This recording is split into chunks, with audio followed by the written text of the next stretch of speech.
So today's tutorial's topic name is password authentication and password cracking. So इसमें मैं आपको explain करूँगा introduction to authentication, introduction to password hashing, understanding password hash salting, types of password attack, why strong passwords are important, and in the end एक password cracking demo. So let's start with the first topic. So, introduction to authentication. Authentication is a way for you to prove that you are allowed to access something. So, let's discuss about some authentication methods. So, first one is something you know. मतलब कि कुछ ऐसा password जो आपको मतलब memorise करना पड़ता है, आपको याद होना चाहिए. जैसे आपका जीमेल है, इंस्टाग्राम है, फेसबुक है, उसका पासवर्ड आपको याद होता है, आप एंटर करते हैं, आपको एक्सेस मिल जाती है. Second one is something you have. मतलब वो आपको मेमोराइज करना ज़रूरी से ज़्यादा है कि आपके पास वो चीज़ मौजूद होनी चाहिए. जैसे कि एटीएम कार्ड. आपके पास अगर एटीएम कार्ड नहीं है, पिन याद है, कोई मतलब नहीं, आपको एटीएम कार्ड एंटर करना पड़ेगा, तब आपको ऑथेंटिकेशन मिलेगा. फिर आप कंपनी में जाते हैं, आपके पास एक एक्सेस कार्ड होता है, या आपके पास मोबाइल होता है जिसपे ओटीपी आता है, तो इससे आपको ऑथेंटिकेशन होता है. तीसरा होता है कि समथिंग यू आर, मतलब जो आप खुद मतलब आप हैं. जैसे कि बायोमेट्रिक, मतलब आपका फिंगरप्रिंट स्कैन हो गया या आपका रेटिना स्कैन हो गया, तो इन सब से आपको ऑथेंटिकेशन मिलता है. इसके अलावा और भी होते हैं कि जैसे समवेयर यू आर, मतलब कि आपका फिजिकल एड्रेस कई बार पूछा जाता है कि आप उस फिजिकल एड्रेस पे हैं, तो आपको ऑथेंटिकेशन मिलेगा. कई बार ऐसी चीज़ जो आप खुद कर सकते हैं, जैसे कि आपका सिग्नेचर हो गया, आपने सिग्नेचर किया किसी डॉक्यूमेंट पे, तो आपको ऑथेंटिकेशन मिला. ठीक है. सो जब स्टार्टिंग में जब कंप्यूटर्स इन्वेंट हुए थे, तो उस टाइम पे जो पासवर्ड थे वो डेटाबेस में as a plain text file store होते थे. एक गेट कीपर एप्लीकेशन होती थी जो आपके पासवर्ड को टेक्स्ट फाइल में से चेक करके आपको ऑथेंटिकेशन देती थी. अब इसमें ये होता था कि जो जैसे कि इंटरनेट इवॉल्व हुआ, तो जो हैकर्स थे वो सिस्टम को हैक कर लेते थे और उनके पास डायरेक्टली वो जो टेक्स्ट फाइल थी जिसमें पासवर्ड सेव होते थे, डेटाबेस, वो उनको मिल जाता था. और उसको ओपन करके उसमें सारे यूज़र्स के पासवर्ड उनको मिल जाते थे. तो फिर डेवलपर्स और सिस्टम एडमिन ने सोचा कि हमें कुछ ऐसा सॉल्यूशन निकालना चाहिए कि इतना मतलब इजीली पासवर्ड क्रैक ना हो पाए. तो उसके लिए फिर उन्होंने पासवर्ड हैशिंग मेथड यूज़ करना शुरू किया. Okay, so now let discuss about what is password hashing.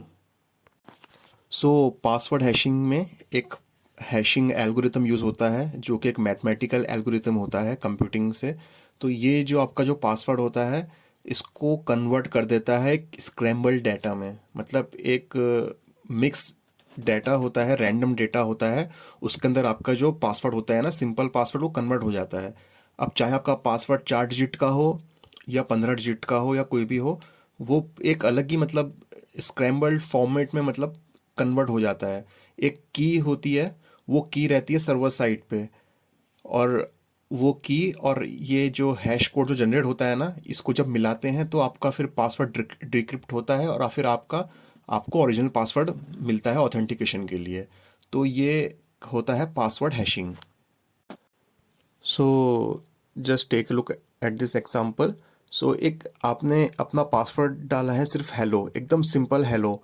तो ये जो पासवर्ड है आपका, ये hashing function, hashing algorithm use करके आपका, देखिए ये जो जो डेटा है, $1, $R60, मतलब ये बिल्कुल ही एक रैंडम डेटा में कन्वर्ट हो गया है हैशिंग एल्गोरिथम यूज़ करके, जो अब बहुत ही कॉम्प्लिकेट हो जाता है.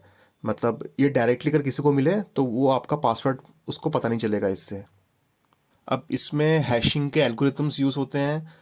तो इसमें मैं आपको बताऊंगा दो एल्गोरिथम के बारे में जो मोस्टली यूज़ होते हैं. एक है MD5 और एक है SHA-2. सो हमारा जो MD5 है, मैसेज डाइजेस्ट एल्गोरिथम 5, तो ये क्रिप्टोग्राफिक हैश एल्गोरिथम होता है जो 1992 में यूज़ करना शुरू किया गया था, जो एक 128 बिट स्ट्रिंग वैल्यू जनरेट करता है एक आर्बिट्रेरी लेंथी स्ट्रिंग से. सो स्टार्टिंग में तो यूज़ किया था इसका, लेकिन बाद में इसका यूज़ बंद कर दिया क्योंकि इसमें बहुत सारी वर्नेबिलिटीज़ हैं, इजीली टू ब्रेक होता है. अब तो ये मोस्टली फाइल वेरिफिकेशन के लिए यूज़ होता है. जब आप कोई फाइल डाउनलोड करते हैं तो अक्सर उसके सामने MD5 कोड आता है, तो वेरीफाई करता है कि मतलब फाइल कंप्लीट डाउनलोड हुई है कि नहीं. और हमारा दूसरा एल्गोरिथम है SHA-2, जो है सिक्योर हैश एल्गोरिथम 2, और ये एनएसए ने डेवलप किया था 2001 में। और ये आपके जो इनपुट होता है उसको 256 बिट्स से 512 बिट्स तक में कन्वर्ट कर देता है, जो कि बहुत ही कॉम्प्लेक्स हो जाता है और बहुत ही मतलब मुश्किल हो जाता है हैकर्स के लिए उसको क्रैक करना। लेकिन ये जो हैशेस जो हैं ये भी एक परफेक्ट सॉल्यूशन नहीं है सिक्योरिटी के पर्पस से, क्योंकि स्टार्टिंग में तो ये सक्सेसफुल रहे, पर बाद में जो हैकर्स थे तो उनके लिए इसको भी मतलब डिकोड करना बहुत इजी हो गया। सो हैकर्स जो होते हैं वो ये जो डेटाबेस होता है हैश पासवर्ड का, इसको हैक कर लेते हैं। उसके बाद फिर ये रिवर्स इंजीनियरिंग यूज़ करते हैं, उसके अंदर ये फिर से एक हैश जनरेट करते हैं एक डिक्शनरी ऑफ वर्ड्स यूज़ करके, और फिर उनको टैली किया जाता है जो हैश पासवर्ड्स के जो डेटाबेस होता है उनके साथ में, और जहाँ पे एक मैच मिलता है तो वो आपका पासवर्ड इस तरीके से वो लोग डिक्रिप्ट कर लेते हैं। सो इसके लिए एक बहुत बड़ी डिक्शनरी यूज़ की जाती है जिसमें बहुत सारे वर्ड्स होते हैं, और इन सब का हैश जनरेट किया जाता है, और इन हैश को कंपेयर किया जाता है उस डेटाबेस वाली हैश लिस्ट के साथ में, और जब आपको मैच मिलता है तो आपको पता चल जाता है कि ओरिजिनल पासवर्ड क्या है। सो पासवर्ड हैशिंग जो है वो भी मतलब ज़्यादा सक्सेसफुल नहीं है क्योंकि ये भी ब्रेक हो जाती है। So now we will discuss about password hash salting. तो जैसा मैंने आपको बताया कि हम जो पासवर्ड एंटर करते हैं तो वो हैशिंग एल्गोरिथम से कन्वर्ट हो जाता है एक स्क्रैम्बल डेटा के अंदर। लेकिन अब इसमें ये होता है कि हमने एक सिंपल पासवर्ड एंटर किया, लेकिन उसके साथ में एक रैंडम टेक्स्ट जो होता है ना वो उसके साथ में ऐड हो जाता है, और फिर इसका जो कॉम्बिनेशन होता है ना ये फिर आपका बनता है इसका एक हैश कोड। तो ये आपके फिर दो दो इसमें लग जाते हैं कॉम्बिनेशन। तो ये जो टेक्स्ट जो आप ऐड करते हो ना आपके ओरिजिनल पासवर्ड के साथ में, इसे कहा जाता है सॉल्ट। तो आपका पासवर्ड और ये सॉल्ट मतलब एक रैंडम टेक्स्ट, ये दोनों मिलके फिर इस पे आपका हैशिंग एल्गोरिथम लगने के बाद फिर आपका एक बहुत ही कॉम्प्लेक्स आपका एक हैश कोड, और ये आपका पासवर्ड कन्वर्ट हो जाता है हैश कोड के अंदर। इसे कहा जाता है पासवर्ड हैश सॉल्टिंग। और ये जो सॉल्ट मतलब ये जो रैंडम वर्ड्स होते हैं ना, ये हर पासवर्ड जो स्टोर होता है उसके उसके लिए डिफरेंट डिफरेंट यूज़ किए जाते हैं, जो इसको बहुत ही कॉम्प्लिकेटेड कर देते हैं। तो ये सॉल्ट जो होता है ये क्रैकिंग जो होता है पासवर्ड हैकिंग को बहुत ही मुश्किल कर देता है। वो इसलिए क्योंकि जैसे मैंने आपको पहले बताया कि सिंपल नॉर्मल पासवर्ड हैशिंग के अंदर उसके बाद वो डिक्शनरी यूज़ करता है जिसमें बहुत सारे वर्ड्स होते हैं, उन वर्ड्स का एक हैश जनरेट होता है और वो उनको मैच करता है उस डेटाबेस के साथ में जिसमें यूज़र्स के पासवर्ड स्टोर होते हैं। जहाँ मैच मिलता है तो पासवर्ड क्रैक हो जाता है। लेकिन अब यहाँ पे पासवर्ड के साथ में एक रैंडम टेक्स्ट जो कि है सॉल्ट वो ऐड हो चुका है, तो अब उसे दो दो वर्ड्स के हैश सर्च करके जनरेट करने पड़ेंगे, जो कि बहुत ही मतलब एक कॉम्प्लेक्स प्रोसेस हो जाता है। सो इसमें ऑथेंटिकेशन ये होता है कि जैसे मैं गया और मेरा पासवर्ड है एप्पल, तो मैंने जब एप्पल टाइप किया पासवर्ड में तो उसके साथ जो मेरा एक जो सॉल्ट जैसे ABCD या XYZ जो मेरा सॉल्ट है रैंडम टेक्स्ट वो उसके साथ में ऐड होगा। फिर जो सर्वर है वो इन दोनों का कॉम्बिनेशन का जो हैश है उसको चेक करेगा, और फिर उसको वेरीफाई होने के बाद फिर मुझे ऑथेंटिकेशन मिलेगा। तो ये होता है पासवर्ड ऑथेंटिकेशन और सॉल्टिंग मेथड जब यूज़ करा जाता है हैश हैश सॉल्टिंग। और ये हैकर्स के लिए इनको मतलब जो ये जो पासवर्ड होते हैं हैश फॉर्मेट में इनको हैक करना मतलब इसमें बहुत ही मतलब इसके लिए मशीन्स भी बहुत पावरफुल लगती हैं। इसके लिए बहुत ज़्यादा high and graphics processing hardware जिसे GPU कहा जाता है वो यूज़ होता है इसके अंदर, मतलब एक तरीके से सुपर कंप्यूटर जो बहुत फास्टली इस इन हैशिंग एल्गोरिथम्स को डिकोड करते हैं। अब हम बात करते हैं टाइप्स ऑफ पासवर्ड अटैक, मतलब किस तरीके से क्या क्या मेथड यूज़ होते हैं हैकर्स से जो आपका मतलब पासवर्ड हैक करने में यूज़ किए जाते हैं। ये आपके लिए बहुत ही इंपॉर्टेंट है ताकि आप बच सकें हैकिंग से और अपना जो डेटा है उसे सिक्योर रख सकें। तो ये मेथड जो है हैकर यूज़ करते हैं, तो सबसे पहला है जैसे फ़िशिंग। फ़िशिंग मतलब ये है शिकार करना, मतलब इसमें जैसे आपको ईमेल आता है या एक SMS आता है या आपको कॉल आती है, उसमें कहा जाता है कि सर हम बैंक से बोल रहे हैं या आपके साथ एक फ्रॉड हुआ है या आपके साथ आपकी लॉटरी लगी है या सर ये बहुत ही अच्छा आपके मोबाइल में एक ऑफ़र मिल रहा है कॉलिंग का या नेट पैक हम आपको दे रहे हैं और उसके लिए आप हमें ये इन्फॉर्मेशन दीजिए, या फिर आप सर इस लिंक पे क्लिक करिए। तो इसमें जब आप क्लिक करते हैं उसके ऊपर, या इसमें जो भी आप डेटा सामने वाले को देते हैं, तो वो हैकर जो होते हैं उसको यूज़ करके आपका पासवर्ड जो होता है वो क्रैक हो जाता है और आपका जो भी है आपका मतलब फिर आप हैक हो जाते हैं। सो इससे बचने के लिए आप हमेशा चेक करें कि ईमेल किस आईडी से आया है। कोई एसएमएस आया है तो वो एसएमएस कहाँ से आया, कोई कॉल आया है तो उससे पूछिए कि सर आप कहाँ से बोल रहे हैं, आपका आईडी कार्ड बताइए, आपका ऑथेंटिकेशन बताइए, आप मतलब कौन सी टीम से कौन से डिपार्टमेंट से हैं, आपका नंबर बताइए। तो ये आप यूज़ कर सकते हैं ताकि आप इसमें फ़िशिंग में ना फंसे। दूसरा हमारा आता है man in the middle attack. Example जैसे कोई क्लास है जिसमें दो बच्चे आपस में नोट्स पास कर रहे हैं। अब ये जो आपस में नोट्स पास कर रहे हैं तो बीच में एक बच्चा और है जो उनकी हेल्प कर रहा है, मतलब इस नोट्स को एक से दूसरे से पास करने में। अब वो जो बच्चा है ना तो उसके हाथ भी नोट्स लग जाते हैं, तो वो भी उसको भी पता चल जाएगा कि भैया कि ये नोट्स के अंदर क्या इन्फॉर्मेशन है। तो ये हमारा होता है man in the middle attack. जैसे कि जो आप राउटर यूज़ करते हैं डेटा ट्रांसफ़र करने के लिए, अगर ये राउटर जो है इसमें स्निफर टेक्नोलॉजी यूज़ करके इसमें जो भी पैकेट्स और जो भी इंफॉर्मेशन पास हो रही है ना, वो हैकर जो होते हैं उन्हें पता चल जाती है और वो यूज़ कर लेते हैं इस चीज़ को। तो इससे बचने के लिए आप वीपीएन यूज़ करें। एक टू फैक्टर ऑथेंटिकेशन होता है, मतलब एक सिंपल पासवर्ड से काम नहीं चलेगा, आपके मोबाइल पे ओटीपी भी आएगा। तो ये सब चीज़ें आप यूज़ करिए इन अटैक से बचने के लिए। तीसरा आता है हमारा ब्रूट फोर्स अटैक। ये बहुत ही ज़्यादा कॉमन है जो हैकर्स यूज़ करते हैं पासवर्ड को हैक करने के लिए। एक सिंपल एग्जांपल इसकी ये है कि जैसे आपके घर में लगा है ताला और वो खुलता है एक चाबी से। अब सामने वाला आदमी जो है चोर, वो बहुत सारी चाबियां लेके आएगा और वो सारी की सारी चाबियां आपके ताले में एक एक करके डालेगा आपका ताला खोलने के लिए, तो उसे एंड में सक्सेस मिल जाती है। तो एक हैकर जो है ना, वो समझ लीजिए 2 से 3 ट्रिलियन पासवर्ड या यूज़र नेम का कॉम्बिनेशन है ना, वो एक 20 सेकंड में ट्राई कर सकता है। तो सोचिए मतलब कि कितने सारे मतलब चांसेस हैं कि वो आपका पासवर्ड जो है वो क्रैक कर सके। तो इससे बचने का भी यही है कि आप सबसे पहली चीज़ तो एक खूब कॉम्प्लेक्स अपना पासवर्ड रखिए, एकदम सिंपल पासवर्ड मत रखिए।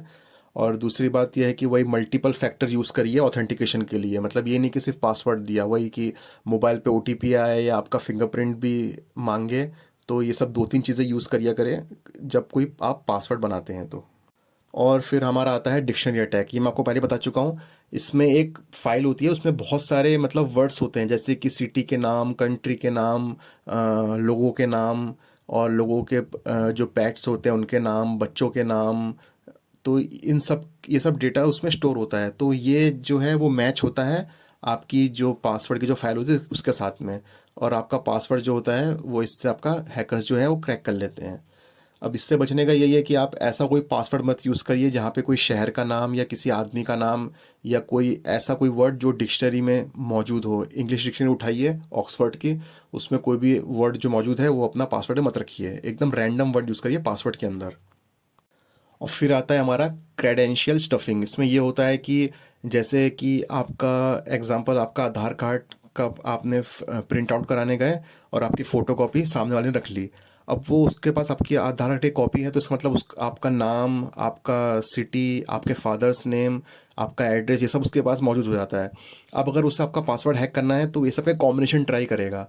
मतलब यूज़र नेम और पासवर्ड में ना आपकी जो भी नाम है ये सब चीज़ें ट्राई करें, क्योंकि मोस्टली सब लोग अपने यूज़र नेम और पासवर्ड अपना नाम या एकदम सिंपल रखते हैं, तो इससे वो आपका जो है वो पासवर्ड क्रैक हो जाता है। तो इसके लिए बचने का तरीका यही है कि आप रेगुलरली अपना पासवर्ड चेंज करिए, और मतलब अपना नाम, अपना सरनेम, अपने पापा का नाम, गर्लफ्रेंड का नाम, भाई ऐसी चीज़ें मत रखिए पासवर्ड के अंदर। और फिर हमारा आता है की लॉगर्स। की लॉगर्स ये है कि जैसे भाई मेरा लैपटॉप है, मैंने अपना लैपटॉप किसी को दिया यूज़ करने के लिए, उसने मेरे में की लॉग एक सॉफ्टवेयर होता है, वो सॉफ्टवेयर उसने इंस्टॉल कर दिया। अब मुझे तो पता नहीं है, मुझे दिखेगा नहीं वो सॉफ्टवेयर, लेकिन मैं अपने कीबोर्ड से एक एक की जो प्रेस करूँगा ना, वो एक फाइल में सेव होती जाएगी। और वो जो फाइल है ना वो सामने वाले आदमी को उसका ईमेल एड्रेस पे ऑटोमेटिकली जब मैं नेट से कनेक्ट होऊंगा तो उसको चली जाएगी। ये चीज़ मोबाइल में भी होती है। मोबाइल में आपके कीलॉगर सॉफ्टवेयर जो होता है वो इंस्टॉल कर दिया जाता है, आपको कहीं वो दिखता है नहीं, लेकिन बैकग्राउंड में वो काम करता है, आपकी वॉइस वो रिकॉर्ड करता है, आपने मोबाइल में जो जो ऐप्स यूज़ करते हैं उन सबके यूज़र नेम पासवर्ड, मतलब जो आप टाइप कर रहे हैं ना वो सब उसमें सेव होता रहता है, बल्कि स्क्रीनशॉट भी उसमें रेगुलर इंटरवल पे सेव होते हैं। और ये सारी इन्फॉर्मेशन नेट से तो आप कनेक्टेड होते ही हैं, तो उसने जो सॉफ्टवेयर में अपना ईमेल आईडी दिया होता है उस ईमेल आईडी पर ट्रांसफर हो जाती है। तो इसका तरीका ये है कि आप मतलब जिसको आप जानते ना हो उसे अपना लैपटॉप या मोबाइल ना दें, और एक वायरस स्कैन ज़रूर करा करें, एक अच्छा एंटीवायरस यूज़ करें, क्योंकि ये सॉफ्टवेयर जो कीलॉगर जो होता है ये मालवेयर में आता है, तो ये आपका एंटीवायरस आपका निकाल सकता है अच्छा वाला। So why strong passwords are important. तो मैंने आपको जो इतनी सारी अभी चीज़ें बताई जिससे पासवर्ड आपका हैक होता है, तो आप समझ गए होंगे कि मतलब पासवर्ड कितना इम्पोर्टेंट है, एक अच्छा स्ट्रॉन्ग पासवर्ड। तो उसके लिए बहुत सारे प्रिकॉशन, जैसे मैंने कहे कि एक ऐसा पासवर्ड बनाइए जो बहुत ही कॉम्प्लेक्स हो, मतलब उसमें वर्ड्स भी हों जो कैपिटल लेटर में हो, स्मॉल लेटर में हो, उसमें ये स्पेशल कैरेक्टर का यूज़ करिए जैसे एट, डॉलर, हैश जो भी हैं, फिर उसमें नंबर्स यूज़ करिए, ठीक है। तो ये इससे आपका एक बनता है स्ट्रॉन्ग पासवर्ड। और मतलब आपका इंस्टाग्राम, फेसबुक, जीमेल आईडी और ये इन सब के लिए सेम यूज़र आईडी पासवर्ड मत रखिए, कोशिश करिए कि आपके हर एक के लिए पासवर्ड जो है अलग अलग हो। और मतलब आपका नाम, सरनेम, मतलब ऐसे पासवर्ड तो मतलब ऐसे बचकाने पासवर्ड तो बिल्कुल मत रखिए। और अब आते हैं कुछ बहुत ही होशियार लोग, वो सोचते हैं यार हम अपना पासवर्ड ऐसा बनाएंगे कि कोई क्रैक ना कर पाए। तो वो क्या उनकी देखिए, उनकी थिंकिंग देखिए, वो सोचेंगे यार मेरे पापा का नाम शुरू होता है आर से, मम्मी का नाम शुरू होता है ए से, और मेरा नाम शुरू होता है जी से, और मेरी छोटी बहन है उसका नाम शुरू होता है डी से, मेरा एक छोटा भाई भी है सबसे छोटा, उसका नाम शुरू होता है पी से। तो भाई मैं नाम इस पे रखूंगा, मेरा पासवर्ड हो गया RAGDP।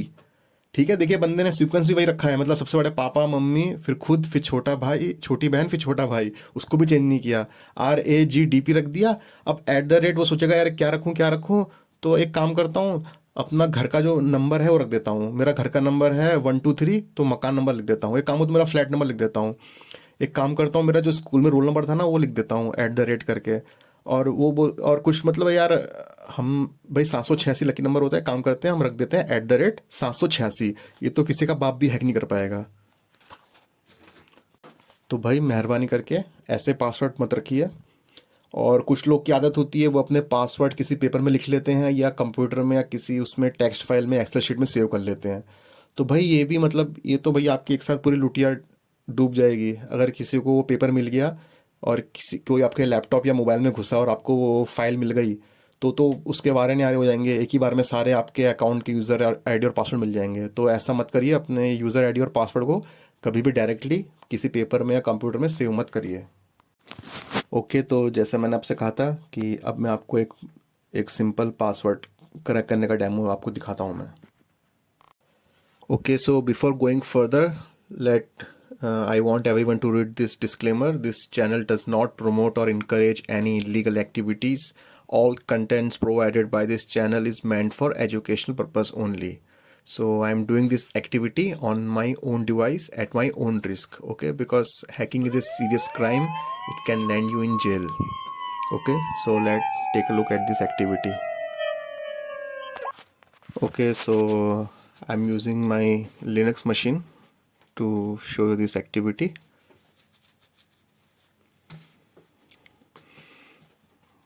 Let me log into root user. So I am making these files on my desktop.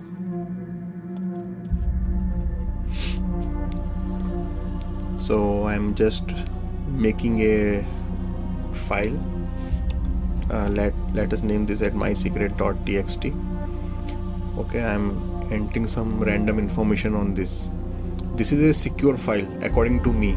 Okay, it is having some secure information. My name is this and my password whatever.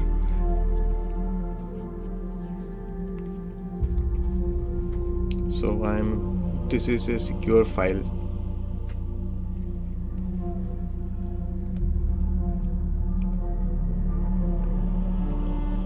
And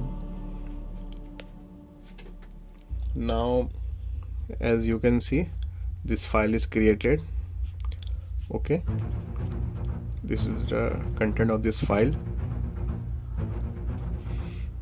So now let's say make a zip of this file. Okay, so I'm using this password.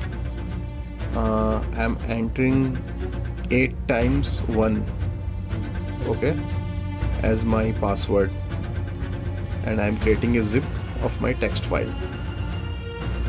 So this is the command, my secret.zip and my secret.txt.